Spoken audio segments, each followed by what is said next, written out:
How's the cat feel after the game? First, praise my Lord and Savior Jesus Christ. I feel good. I feel good right now. Definitely evaluate it rest of the night and see how I feel in the morning. And we got another one, so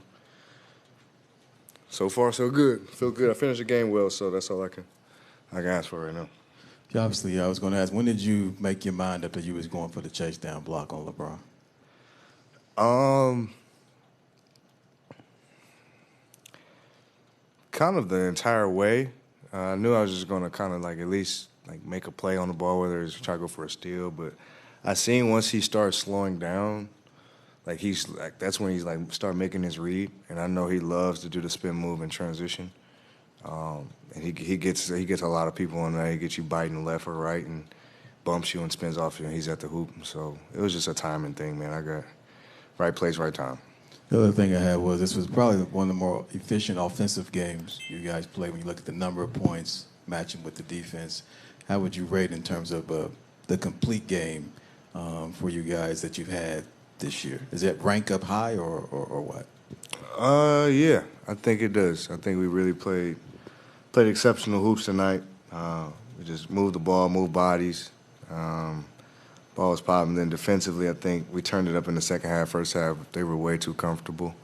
AD was living in the paint. I think I let Austin get going at the end of the first half too. So second half, we were a lot better in that regard, just bearing down, getting stops, and offensively, we're going to continue to fire up threes, continue to play free, and that's just who we are. During that third quarter, Nurk got going a little bit. What did you see from him in terms of being able to turn around a little bit? Well, they were switching a lot, so teams that do that, we either going to punish you with dribble drives or let big fella kind of seal and take his time down there. I think he did a lot better of just being patient, not rushing his shots, not rushing his moves, and really just burying everybody up under the basket. That's literally what he did every single time he scored. So, when he does that, now they have to adjust defensively and how they want to guard and what personnel they want on the floor. And that's just another layer of versatility for us. Just curious, where would you put that chase down block against the best blocks of your career? Not that high, I ain't gonna lie. I know y'all were excited about that, but I've thrown some shit in the stands before. So I don't know about that one. It was a good block, but I think I've had some better ones for sure.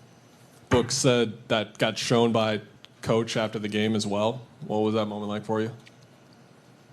Oh, it was exciting. I mean, I'm a team player, man. I'm always about the guys and getting everybody fired up. It definitely was encouraging to me for sure. First game back in a minute, and just kind of setting the tone for us. That's kind of how we want to play, our identity and just the competitive spirit we want to have. Yeah. You were standing there for a bit. What was going through your mind over that time?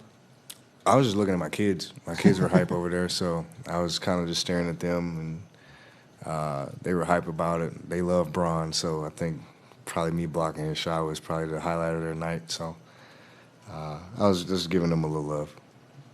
Brad, you guys got to see kind of the defensive attention that Devin was garnering whenever you guys were out, just with you and K back. What did you see that it's able to kind of relieve him of some of those duties and make life easier? 100%. You can't guard us, the same way when.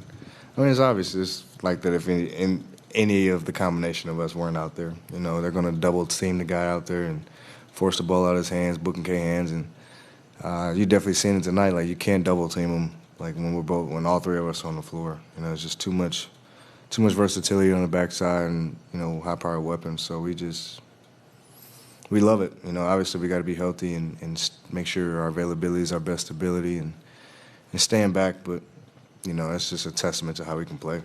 Yeah.